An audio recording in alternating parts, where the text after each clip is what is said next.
ਆ ਦੇਖੋ ਜੀ, ਆ ਬਜ਼ੁਰਗ ਜਿਹੜੇ ਨੇ ਗੱਪਸ਼ਪ ਲਾਉਣ ਆਏ ਇੱਥੇ।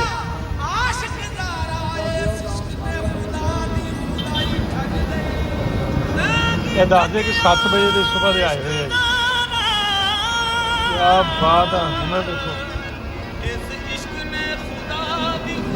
ਆ ਸਾਡੇ ਬਜ਼ੁਰਗ ਜਿਹੜੇ ਆ ਜੀ, ਆ ਆਏ ਆ ਫਿਰੋਜ਼ਪੁਰ ਜ਼ਿਲ੍ਹਾ ਜ਼ੀਰਾ ਤਹਿਸੀਲ ਸੀਗੀ, ਇੱਦਾਂ ਹੀ ਹੈ ਨਾ, ਤੇ ਚੱਬਾ ਪਿੰਡ ਸੀ, ਤੇ ਤੁਹਾਨੂੰ ਦੁਆਬੀਏ ਕਿਉਂ ਕਹਿੰਦੇ ਆ?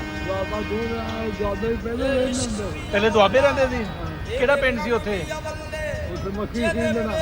ਕਿਹੜਾ?